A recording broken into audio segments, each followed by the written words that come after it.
आइए दोस्तों सुनते हैं अंतोन चेखव की कहानी कमजोर। इस कहानी का हिंदी में अनुवाद किया है अनिल जनविजय ने। हाल ही में मैंने अपने बच्चों की अध्यापिका यूलिया को अपने दफ्तर में बुलाया। मुझे उनसे उनके वेतन का हिसाब किताब करना था। मैंने उनसे कहा, आइए बैठिए, जरा हिसाब कर लें। आपको पैसों की जरूरत होगी, पर आप इतनी संकोची हैं कि जरूरत होने पर भी आप खुद पैसे नहीं मांगेगी। खैर, हमने तय किया था कि हर महीने आपको 30 रूबल दिए जाएंगे। 40? नहीं, 30 ही तय हुए थे, मेरे पास लिखा हुआ है। वैसे भी मैं हमेशा अध्यापकों को 30 रूबल ही देता हूं। आपको हमारे यहाँ काम करते हुए 2 महीने और 5 दिन हुए हैं। नहीं, 2 महीने से ज्यादा नहीं, बस 2 ही महीने हुए हैं। ये भी मैंने नोट कर रखा है। तो इस तरह मुझे आपको कुल 60 रूबल देने हैं। लेकिन इन 2 महीनों में कुल 9 इतवार पड़े हैं।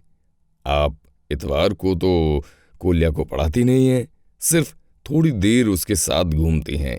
इसके अलावा 3 छुट्टियां त्योहार की भी पड़ी हैं।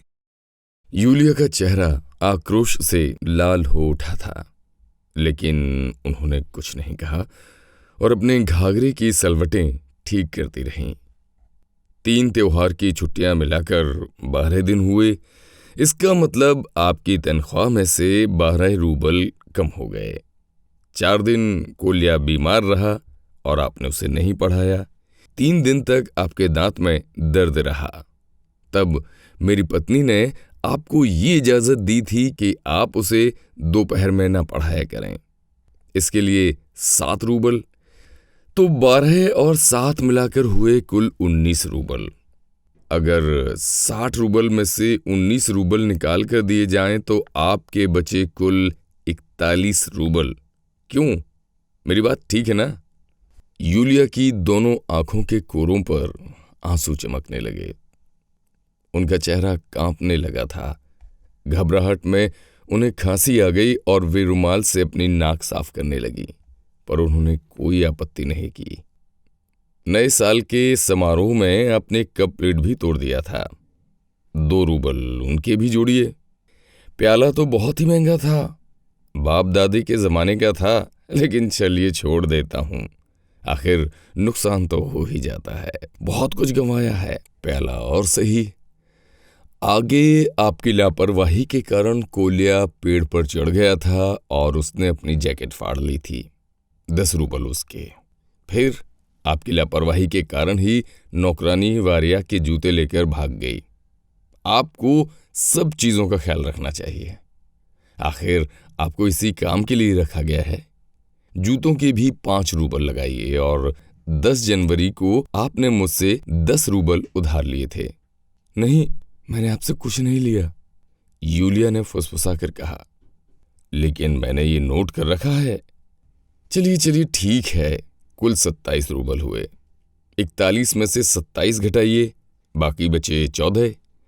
उसकी दोनों आंखें आंसू से भर गई थीं। उसकी सुंदर और लंबी नाक पर पसीने की बूंदें झलकने लगी थीं। बेचारी लड़की। मैंने सिर्फ एक ही बार पैसे लिए थे, उन्होंने कांपती हुई आवाज में कहा। आपकी पत्नी से मैंने 3 रूबल लिए थे, इसके अलावा कभी कुछ नहीं लिया। अच्छा, अरे ये तो मेरे पास लिखा हुआ ही नहीं है। तो 14 में से 3 और घटा दीजिए, बाकी बचे 11। लीजिए, ये रहे आपके पैसे। 3, 1 और 1 उठा लीजिए। और मैंने उन्हें 11 रूबल दे दिए। उन्होंने चुपचाप पैसे लिए और कांपते हुए हाथों से उनको अपनी जेब में रख लिया। धन्यवाद, उन्होंने फ्रांसीसी भाषा में फुसफुसाकर कहा। मैं झटके से उठ खड़ा हुआ और कमरे में चक्कर काटने लगा। मुझे गुस्सा आ गया था। किस लिए धन्यवाद, मैंने पूछा। पैसों के लिए, उसने कहा। पैसों के लिए धन्यवाद, पर मैंने तो आपको लूट लिया। बेड़ा गर्क हो मेरा, किस लिए धन्यवाद? दूसरी जगहों पर तो मुझे ये भी नहीं दिया जाता था। नहीं दिया जाता था तो इसमें आश्चर्य की क्या बात है? मैंने तो आपसे मजाक किया है। मैंने आपको एक क्रूर सबक सिखाया है। मैं आपका एक एक पैसा दूंगा। ये देखिए, ये लिफाफे में आपकी पूरी तनख्वाह रखी हुई है। आप गलत बात का विरोध नहीं करती। आप चुप कैसे रह जाती हैं?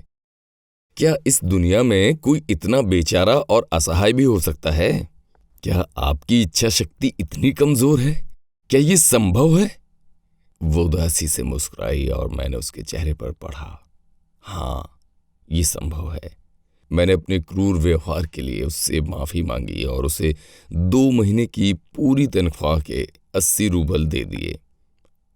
वो आश्चर्यचकित हो उठी और बेहद संकोच के साथ मेरा आभार प्रकट करने लगी। फिर वो कमरे से बाहर चली गई और मैं सोचने लगा कि इस दुनिया में ताकतवर बनना बहुत आसान बात है। तो ये थी अंतोन चेखव की कहानी कमजोर। इसका हिंदी में अनुवाद किया था अनिल जन्मेजय ने। हम धन्यवाद देना चाहेंगे अनिल जन्मेजय जी का, जिन्होंने हमें अनुमति दी इन कहानियों को पढ़ने की। ये कहानी आपको कैसी लगी हमें ज़रूर बताएं। अगर कहानी पसंद आई हो तो हमारे इस चैनल को लाइक, शेयर और सब्सक्राइब करना बिल्कुल ना भूलें। अपना खूब ख्याल रखें। नमस्कार।